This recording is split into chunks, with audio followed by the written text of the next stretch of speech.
السلام علیکم سامعین، 10 ذی الحجہ کی تاریخ شروع ہو چکی ہے۔ اس درمیان خلیفہ مجاز حضرت مولانا معراج الحسن کاندھلوی دامت برکاتہم کا ایک بیان آیا ہے۔ اس طرح ایک بیان ضلع باغپت کے گاؤں بجرول سے حضرت مولانا مفتی عباس صاحب دامت برکاتہم کا آیا ہے۔ دونوں ہی بیان ویڈیو کی شکل میں ہیں، ہم آپ کو ان کو پیش کر رہے ہیں۔ اور قربانی کے ایام میں کوئی بھی نیک عمل قربانی سے زیادہ اللہ کو محبوب نہیں ہے، اور پھر قرآن میں بھی اس کے بارے میں فرمایا لن ینال اللہ لحومها ولا دماؤها ولکن ینالہ التقوی منکم، کہ اس کا اندازہ یہ ہوتا ہے قرآن کے اندر جو قربانی کا ذکر موجود ہے، جو ہمارے لیے کتاب ہدایت ہے، اس میں قربانی کا ذکر ہونا یہی سب سے بڑی فضیلت کی بات ہے۔ سب دوسرا سوال یہ ہے کہ ایام الدین ہیں، قربانی کے دن ہیں،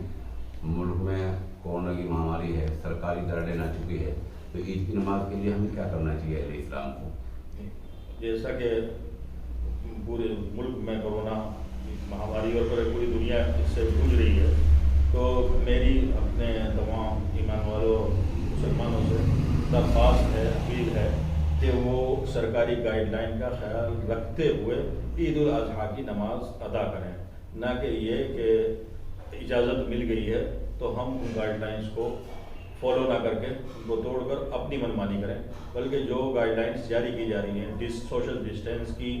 اور مسافہ نہ ملانے کی اور بغل گیر کرنے کی، ان سب چیزوں کا خیال رکھیں۔ دوسری بات، جتنے ضعیف اور بیمار لوگ ہیں ان سے بھی میری ایک ہی درخواست ہے کہ وہ ہو سکے تو اپنی مسجدوں میں محلے کی وہی نماز ادا کریں۔ آخر سوال یہ رہ گیا ہے میرا کہ ہم لوگ اہل اسلام سب قربانی کرتے ہیں، قربانی ہمیں کھلے میں کرنی چاہیے، سامان ہمارے بچ جاتے ہیں، فضلات میں کس طرح کیا کرنا چاہیے ہم اس بارے میں؟ دیکھیے، اللہ کے رسول صلی اللہ علیہ وسلم نے فرمایا الطہور نصف الایمان و شطر الایمان، کہ صفائی آدھا ایمان ہے۔ ہم قربانی کرتے ہیں، ہمیں اپنے محلوں کو پاک صاف اور اس گندگی سے بچا کے رکھنا ہے، اور جو قربانی کا خون ہے اور اس کے جو باقی فضلات ہیں ان کو بجائے نالیوں میں سڑکوں میں پھینکنے کے بجائے کہیں گڈھا کھود کر کے انہیں دبانا چاہیے، اور گندگی سے جہاں تک ہو سکے اپنے علاقے کو، مجھے پورے ہندوستان پورے اس علاقے میں نہیں، جہاں تک یہ میری آواز پہنچ رہی ہے، ہر مسلمان کی یہ ذمہ داری ہے کہ وہ اس بات کا ضرور خیال رکھے کہ قربانی کے جو فضلات ہیں وہ گلیوں میں اور سڑکوں پر نہ پھینکے جائیں، بلکہ حقیقت بات یہ ہے کہ اس کی تو کہنے کی ہی ضرورت نہیں تھی، کیونکہ جو قربانی ہم کرتے ہیں اس میں جو باقیات بچتے ہیں وہ ہماری قربانی کو اگر ہم سڑکوں پر پھینکیں گے تو ان کی بھی تصدیق ہوگی اور ان کی بھی بیعت بھی ہوتی ہے۔ آج کل یہ ایک رواج چل پڑا ہے، لوگ باغ اتباع کے عمل کی ویڈیو بناتے ہیں، اس کو سوشل میڈیا پر ڈال دیتے ہیں، اس بارے میں کیا اسلامی ہدایات ہیں؟ دیکھیے، یہ آپ کا اپنا ذاتی عمل ہے، اور دوسرے لوگ آپ کے ساتھ رہتے ہیں جو ہمارے برادران وطن ہیں وہ اس کو پسند نہیں کرتے، بلکہ اپنی جو شاعر اسلام ہیں ان میں یہ جو قربانی کا ایک عمل ہے، یہ ذبح کا عمل لوگوں کو دکھانے کے لیے نہیں ہے۔ میں نے ایک آیت پڑھی تھی کہ تمہارا تقویٰ، تمہاری طہارت، تمہارے دل کا اخلاص وہ اللہ کے ہاں پہنچتا ہے، اور یہ سوشل میڈیا پر جو ویڈیو ذبح کی ڈالی جاتی ہیں یہ انتہائی سے زیادہ نازیبا، غلط اور بیکار حرکت ہے، جس سے میں نوجوانان اسلام اور مسلمانوں سے اس طور پر خاص طور پر اپیل کرتا ہوں کہ اپنی قربانی کی ویڈیو بنا کر سوشل میڈیا پر وائرل نہ کریں۔ بسم اللہ الرحمن الرحیم۔ میں محمد عباس، مدرسہ اصلاح المسلمین بجرول،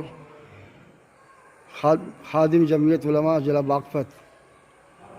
اس وقت ہونے والے 21 تاریخ کی قربانی کے تہوار پر تمام مسلمانوں سے گزارش کی جاتی ہے کہ اس تہوار کو پیار محبت کے ساتھ اس طریقے سے پورا کیا جائے، اور عید کی نماز گھروں میں اور مسجدوں میں ادا کی جائے، عیدگاہ میں عید کی نماز ادا نہ کی جائے۔ اور دوسری بات،